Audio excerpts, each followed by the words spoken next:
Welcome to the Common House Podcast, the show that talks about marketing, advertising, and the creative that drives business success in the Southeast. Today we have on Amanda Wells with the Tell Agency.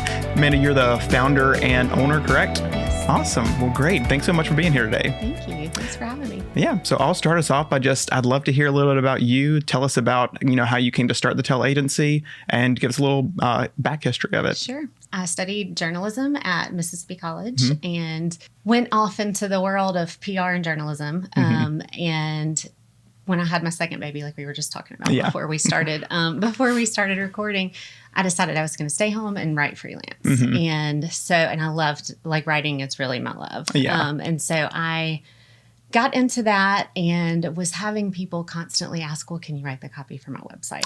So I was writing mainly for lifestyle publications. And it was great because I really got to dive into these stories of people. And often those people were entrepreneurs. Yeah.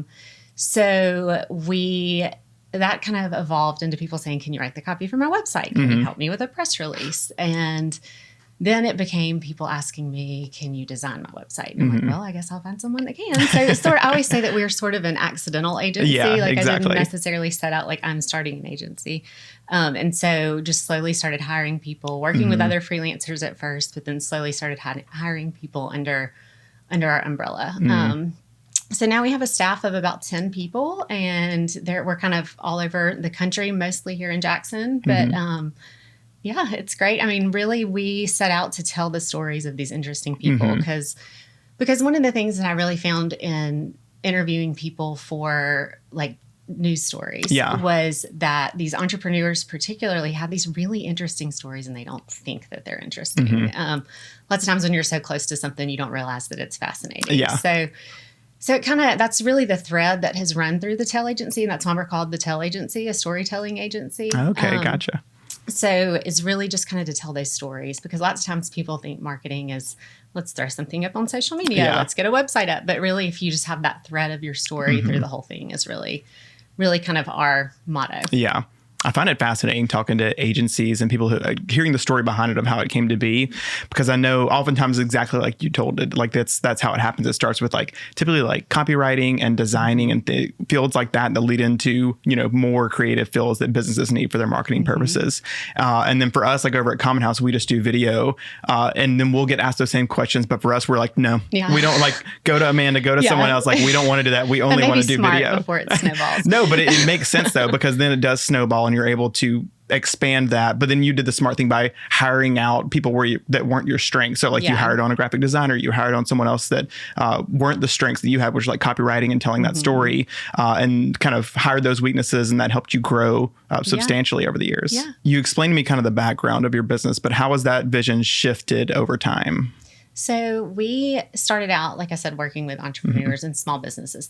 And that's still our bread and butter. It's usually the most interesting stories, and it's typically, the most meaningful for the most part. We have had the pleasure of, as we have grown, working with larger clients. So I definitely think that has evolved.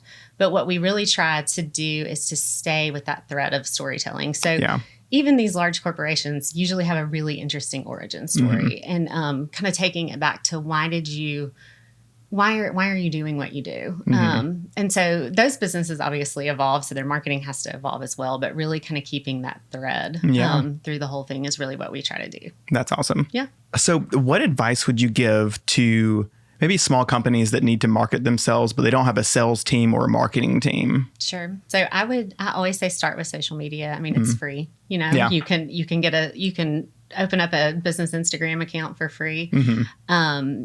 And the kicker with that we find lots of times with the clients is just the consistency behind it. Yeah. Because if you're not regularly posting, then nobody's seeing it. So, but I would start with that and really carve out time, because what I always say, when we sit down to meet with a potential client, is social media specifically is not rocket science, but it's definitely time consuming, and it changes every day. So if anyone works with Meta, they know that every single day it changes. Completely different. So just really kind of carving out that time to dedicate to it. And it can be, lots of times people hire us because they don't have a dedicated marketing person. because it is time consuming. But if you don't have that team and you don't have the budget for an agency, like just carving out that time on social is really important, and responding to comments. That's something that we find is the most time consuming, and the thing that falls by the wayside a lot is just, interacting with your audience. Yeah. So, and that builds brand loyalty too. And I think that's especially vital for businesses who have been around for a long time. It's a lot easier for businesses that has started in the age of social media. They get that. But a lot of businesses that have been around for a time, especially some of the larger businesses that, started 20, 30 years ago, there's the ones that you'll go to their Facebook page or their Instagram page, and the last post was like 2021 or something. And it was like some random cell phone picture of something or a GIF or something like that. So it's like never anything intentional and done with the idea of telling that story or relating to the brand. And I would say like too time consuming, like from the time management side of it, there's so much you can schedule ahead. Like there are softwares that can do it, but you can also just schedule through Meta. And so just taking that time to really like dedicate to it is important. And exactly what you're saying, these businesses that haven't posted in 4 or 5 years, they have a lot of content backlogged that they can use, so it shouldn't be that difficult. Exactly. As your business has grown, but then also as you've watched other businesses grow, what do you think is kind of the biggest lessons you've learned from branding that you wish more businesses understood from the beginning? Sure. So I think when it comes to branding, but also even like social strategy, any component of a marketing plan is just to stay true to yourself. Like as cheesy as it sounds, really like stay. And that's, like I keep going back to the storytelling component, like your story is yours. And so really kind of leaning into that. And when it comes to branding, we find that lots of times when we get brought in to help someone with branding, it's because they already have a logo or a brand, and it is either a replica of someone else's or it's super trendy. So like I always say those two things, like stay away from it. Like, exactly. Don't try to copy someone else, and don't do something super trendy because you're going to hate your logo in 2 years. You're going to be like, that's outdated. Exactly. So just really thinking through, staying true to yourself. Like our logo, for example, looks like an open book if you look at it. I don't know if you've ever noticed that, but it looks like an open book. So like that storytelling component is weaved into our logo without it being too obvious or too trendy or too on the nose. That's and awesome. So it feels simple, which is timeless. Yep. I love the point about not following trendy logos, because I think that's very important for a marketing agency. Because I know I just didn't our own running of businesses. We've seen, we'll go to someone who, is a marketing agency or someone that can do logos and design and things like that. And the first thing they'll give you is some type of like trendy aspects. And I think that's very important for a marketing agency to be able to stand out and say, we're not going to do the trendy logo. We're not going to do the whatever everyone else is doing, because it's not going to help you stand out. Yeah. And we always like look at things from a longevity standpoint. We don't necessarily want to work ourselves out of a job, but we want something that you're not going to have to keep coming back to us for.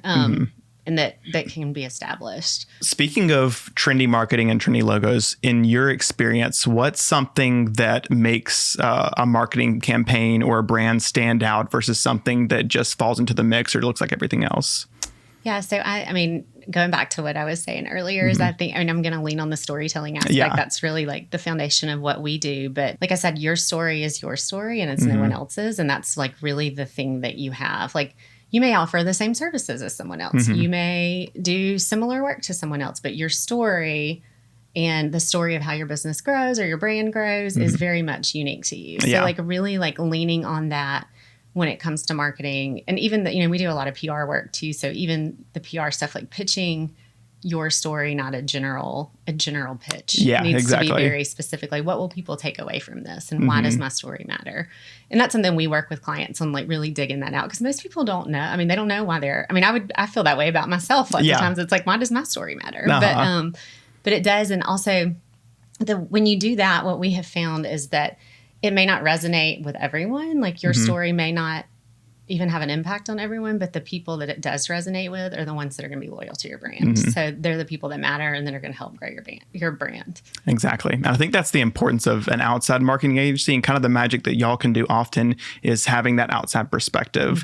So like you sit down with someone and they tell you the story, and then you ask a few more questions and you pull something out and they're like, oh, that's important, or that they don't even realize that they are sitting on something that is, a really awesome story and could be a pivotal piece of the brand. Right. Just to them, it was just just, what they did or what happened, and it didn't even mean anything in their mind. At least it's just part of what happened. We've got we have a discovery meeting this afternoon with a new client, and those are always so fun because we come with these really ridiculous questions. I mean, that make people kind of uncomfortable. It's like if you're a brand or a person, what would they what would they listen to on the radio or whatever else. And so it's interesting because that's the kind of stuff that really pulls out like what sets you apart. Exactly. And so it's just asking questions like you're on a first date, basically, like getting to know your own brand in that way, which we have found is kind of the magic sauce behind figuring it out. That's awesome. And I love that too. I think it's super, super important because I know as a business owner too, like we just fail to realize what you're sitting on half the time. Yeah, exactly. So what's one marketing strategy you think most companies overlook, but it actually could make a huge difference? This can be a frustration on our end of things. Lots of times is we will hire a client. We come up with, we do our discovery. We come up with this great marketing strategy.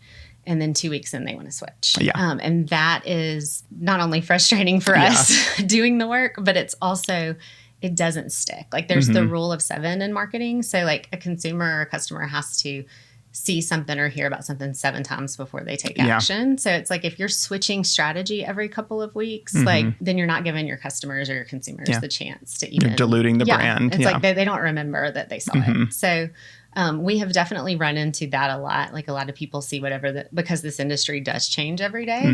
They see whatever the new like shiny thing is, and that's what they want to do. Like we've had a client before that has, literally changed like platforms and everything. And it's, we have to kind of talk them off the ledge sometimes and be like, hey, like we got to stick with this. We've got to give it some time. So I think patience, as much as this changes and it moves fast, like patience is pretty important when it comes to strategy. So whatever strategy works for your business, because obviously that's going to, vary depending on what you're trying to accomplish, what type of business it is.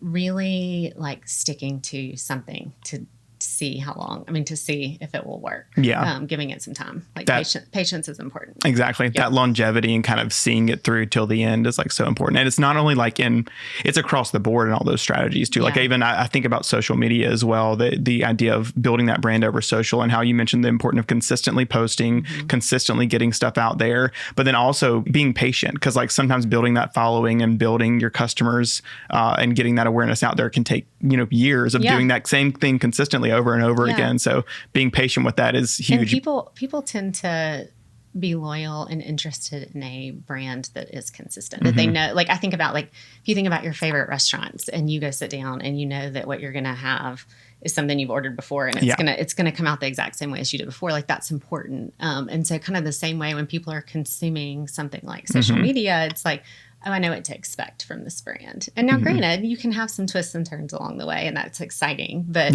for the most part, really like staying true to who you are, but also consistent and giving it time. Like whatever your strategy is, let it work. Let it work itself out. I think there's a lot of misconception out there sometimes with how marketing agencies work and on the video side too, like clients who may say like, oh, let's just make, can you make us something that would go viral? And then, we'll get tons of customers from this big rush of one big video or something, when that's not at all how it works. It works the same way with building consistent videos over a long period of time. And with marketing strategies too, like your job isn't to come in and make one big campaign that's going to blow everyone's socks off. And then everyone's going to want to come and visit their website or something like that. Like it's a long game. And we've had like posts for clients that are old posts that all of a sudden go viral. Exactly. And we don't know. We can't really tell you exactly why, but you have no idea. But it's like just staying consistent to that strategy lots of times works in the end. Exactly. So. And I often have to mention too, like even the virality aspect of that too is not always what brings in customers necessarily. Like we've done stuff before that has gotten, crazy views on Instagram and YouTube and things like that, but may not even bring in a single customer just because that's the nature of viral marketing, really. And that's one thing that we have, like if we have, say, a restaurant client and they want to increase their following on social media and all this stuff, which is great. And like, we can help with that. But I always say to them, like, they're not the ones that are going to end up being your regulars. If you have people across the country in California that are, if you have, all these new followers from over there, that's great, but they're not coming and stepping foot in your restaurant. So it's really kind of like a smaller, loyal audience that has a bigger impact than a larger, in passing audience. Exactly. That's so true. If you had like a go-to advice for a mid-size or a small business to help them stand out, what's the number one thing you would tell them? I know I've said this before in one of these other questions probably, but as cheesy as it may sound, just staying true to yourself. And same thing as like branding, like you don't want to mimic other brands too much, because then you're not standing out. Like you just look like one in a million. I mean, one in a sea of a million. But it's important to like lean into some trends on social media. Like as far as there's reasons certain things work on social media right now that won't work in 6 months. And so like really paying attention to that, or having an agency or a staff member that's paying attention to that is important, because it does change every day. So it's important to kind of lean into that and be aware, but also really like staying true to who you are, what you do, why you do it.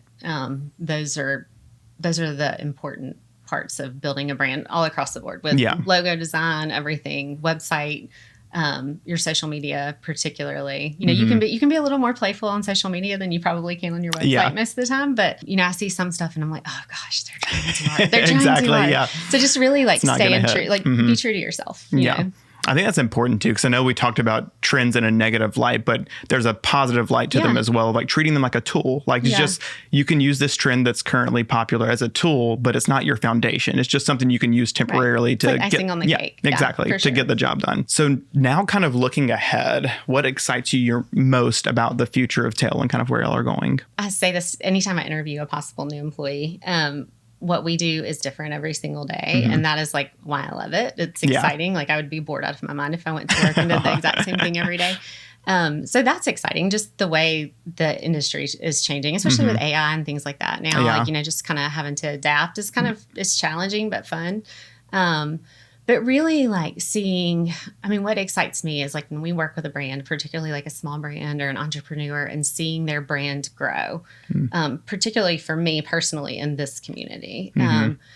That is so exciting, because I get to be just like a little part of growing not only their brand and helping this person in their livelihood, but also like our community at large. Exactly. Because I think what makes community is the people behind it. So, that's always fun to see. Like, and we even have clients that grow so much and then they feel like they've outgrown us. And that's like as bittersweet as that can be sometimes. It's like, and frustrating as that can be sometimes.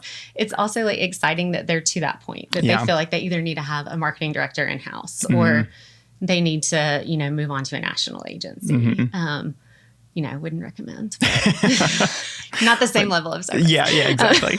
But yes, it's like, that's exciting to see people kind of get to that point. And I think that's super important too. And also really cool as well is that local community aspect, especially in a state like Mississippi, where we're not known for our marketing capabilities or like our big brands or anything like that, to be able to kind of like punch above our weight and say, no, we can help these businesses that are here put out campaigns that are just as good as what's going on in the rest of the country. And Jackson's such a like unique community in the sense of, I think that people like, they feel like the underdog automatically. Yeah, exactly. And so it's like exciting to see those people succeed on a larger scale. It really is. And just like that passion behind the people. Like I always say, like Jackson's made up of a bunch of zealots. And I love that. Like I'm like, because we're all like, we can do this. We see the potential, you know, and so like, it's fun to see people's businesses be a part of that fabric, their businesses and their brands. And for us to be able to just be like a little small part and like shouting that from the rooftops is fun.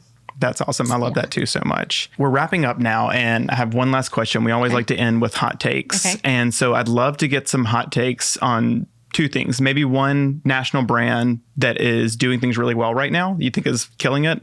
And then another one that's just totally missing the mark and not doing great. So killing it, I am a lifelong Diet Coke fan. Oh, yeah? Addict, I would say.